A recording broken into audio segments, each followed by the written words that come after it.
찬송가 400장 드리겠습니다.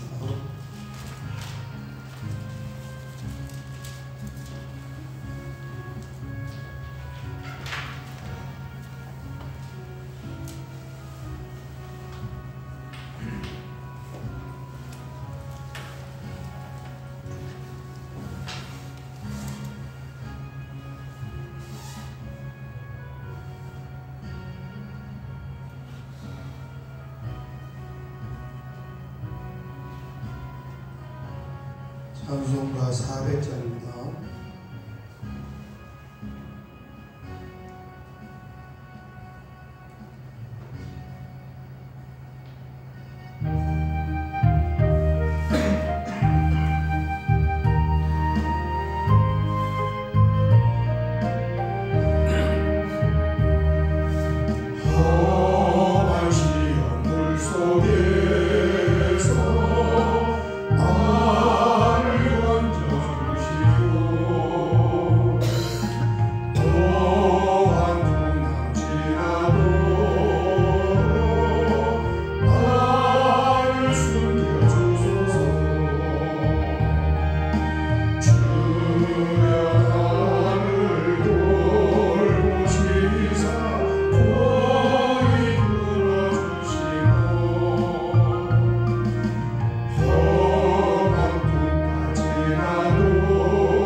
성경 말씀은 갈라디아서 3장 19절에서 22절까지 보겠습니다. 갈라디아서 3장 19절에서 22절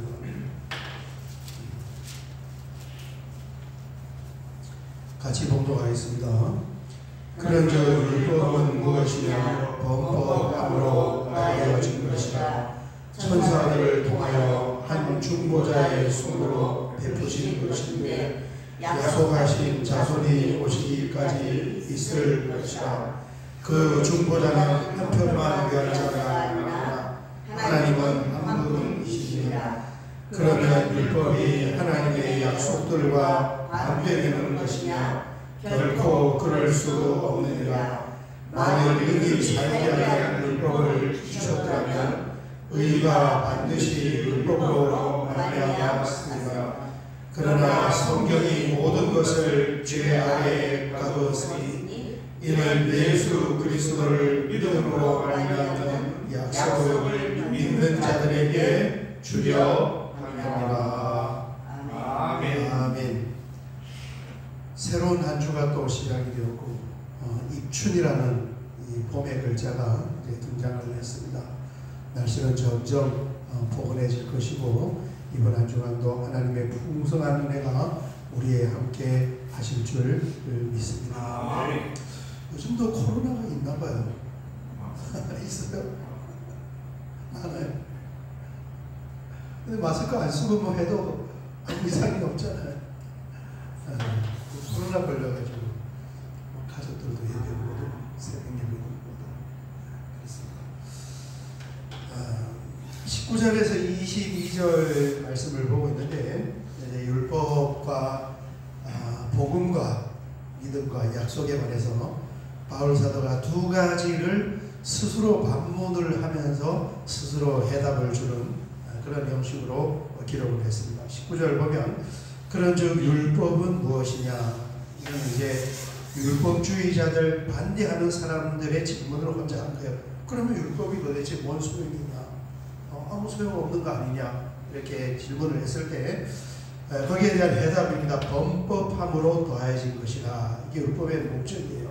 죄 때문에 율법을 더해진 것이고 또 전달 방법은 천사들을 통하여 한 중보자의 손으로 베푸신 것인데 그래서 하나님에서 천사들로 또 모세로 그리고 백성들에게까지 전달이 되었고 약속하신 자손이 오시기까지 있을 것이라. 율법의 유효기간은 구약에 있다는 것입니다.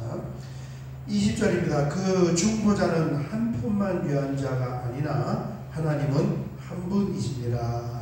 아멘. 아멘. 이게 우리 한글 성경에 이 보이는 문맥하고 실제 내용하고는 좀 이렇게 다르게 표현이 되는데 쉽게 의역을 하면은 이렇습니다. 그 중보자는 한 편만 위한 자가 아니나. 이게요.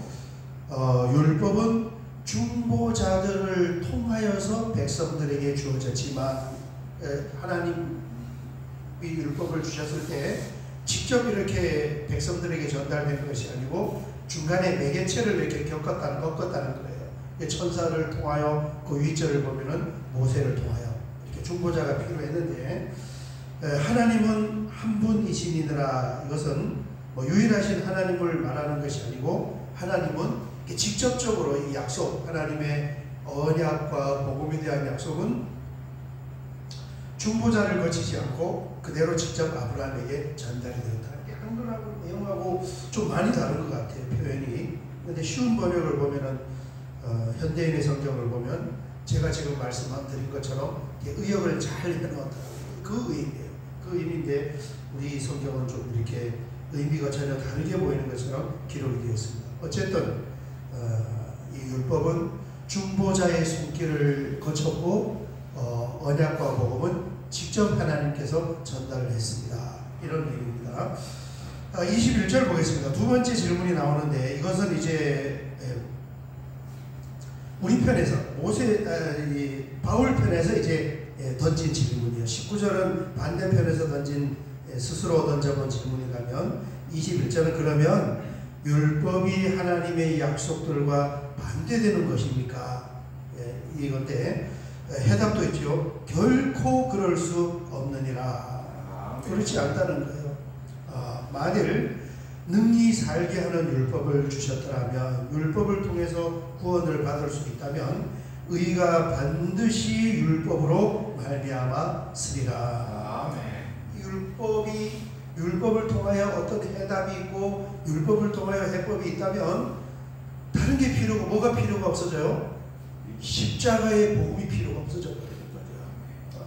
그러니까 우리 이 기독교의 성경의 관점으로 보면은 절대 다른 교회는 구원을 받을 수가 없단 말이에요. 왜? 내가 뭔가 돌을 닦고, 내가 뭔가 선행을 하고, 내가 뭔가 깨우침을 얻고, 그렇게 해서 착하게 살고 나를 씻고 갈고 닦아서 구원을 받는다면 뭐가 필요가 없어요? 십자가의 사건, 그리스도의 복음이 필요가 없어져 버려요. 왜? 다른 방식을 통해서도 구원을 받을 수가 있으니까. 그래서 종교다원주의자들이 기독교는 기독교 방식대로 구원에 이르는 것이고, 불교는 불교 방식대로 구원에 이르는 것이고, 또 다른 종교는 다른 종교 방법대로 구원에 이르는 것이어서 산 정상으로 올라가는 길만 다르지 정상에 올라가는 것은 다 마찬가지입니다 라고 말하는 것을 그들의 관점에서 진리가 아닌 그들의 사람이 만들어낸 어떤 이론과 생각으로는 그게 타락한 것 같지만은 우리 성경으로 보면은 뭐예요? 말이 안 되는 거예요. 네. 십자가의 예수 그리스도가 필요가 없어진단 말이에요. 그렇습니다. 그러면 이제 이 율법은 법을 지켜서 깨끗하게 살자는 게 율법이단 말이에요. 그럼 율법의 역할은 뭐냐? 22절을 보면, 그러나 성경이, 이 성경은 구약을 말하는 것입니다.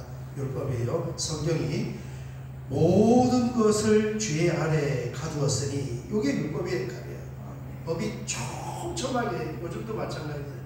어떤 이 사건이 하나가 발생을 했을 때, 요즘은 이게 뭐 금융사고 같은 게 온라인을 통해서 뭐 정말 특이하게, 우리는 상상을 뭐 전문가가 아니면 그게 어떻게 해서 합병을 하고 쪼개고 거기에다 무슨 뭐 CD 전환 사채를 넣어가지고 어떻게 하고, 그러면 뭔지도 몰라. 전문가만 이게 어떻게 된 사기 사건인지를 구별을 할 수 있는 거예요. 그런데 그런 사건이 딱 터졌을 때 이게 분명히 사건은 사건인데 처벌할 법조항이 없어서 그 법인을 잡아도 처벌을 할 수가 없는 거예요. 이게 법이 없다는 거예요. 분명히 이게 범죄인데 법이 없어서 처벌을 못하는 거예요.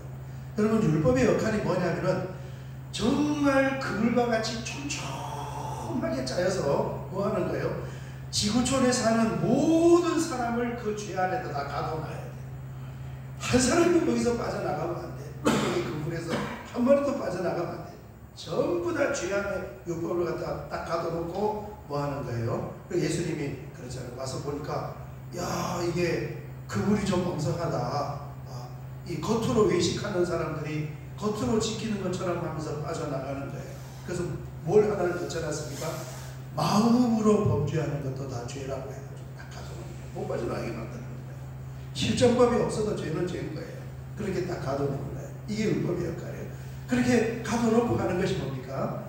거기에서 구원받고, 거기에서 해방되고, 거기에서 의롭다고 되는 것은 오로지 그리스도 예수님의 십자가의 은총 하나밖에 없는 것입니다. 아멘. 이걸 보게 됩니다. 그래서 이 질문대로 율법이 하나님의 약속들과 반대되는 것이냐? 그러지 않다는 거예요. 그걸 이루는 전 단계, 앞전 단계, 서론의 단계가 되는 거예요. 복음을 이루는. 그걸 통해서 내 자신의 절망적인 그 모습을 보아야 된다. 그렇습니다. 오늘 새벽에 여기까지 보고 같이 한번 기도할 때, 성경에 보면 하나님이 주신 모든 것은 다 필요가 있다는 것입니다. 다 필요가 있어요. 이런 것도 필요 있고 저런 것도 필요 있고, 내가 필요가 없다고 생각하기 때문에 그런 것이지, 알고 보면 다 필요가 있는 것입니다. 그래서 그것을 감사함으로 받으면은 버릴 것이 없느니라. 이렇게 말씀하고 있습니다. 우리가 살아가면서 뭔가 불편한 것도 있고 부족한 것도 있고 또 아닌 것처럼 보이는 그런 것도 있지만, 그게 사실을 알고 보면은 나를 유익하게 할 수 있는 어떤 하나님의 은혜이고 방편일 수가 있어요. 오늘 같이 기도하면서 감사함으로 모든 것을 받으면서 그렇게 믿음으로 승리할 수 있는 우리의 모든 순간이기를 원합니다. 우리 주여 한번 크게 부르고 기도드리겠습니다. 주여, 아버지 하나님 감사합니다. 2월 첫째 주간을 시작하며 새벽 시간을 잠을 깨우고 주님 앞에 이렇게 함께 아버지 하나님 새벽을 열어가며 말씀을 나누고 또 함께 기도할 수 있는 믿음과 은혜를 허락하여 주셔서 하나님 감사합니다. 이 새벽에도 성령님 감동하여 우리의 발걸음을 인도하사오니 주여 주여 풍성한 성령의 기름을 부어주셔서 아버지 하나님 우리를 받아 주시고 하나님이 주신 모든 것을 감사하고 받으면서 그렇게 하루를 열고 믿음으로 담대하게 승리하게 하여 주시옵소서. 살아계신 아버지 하나님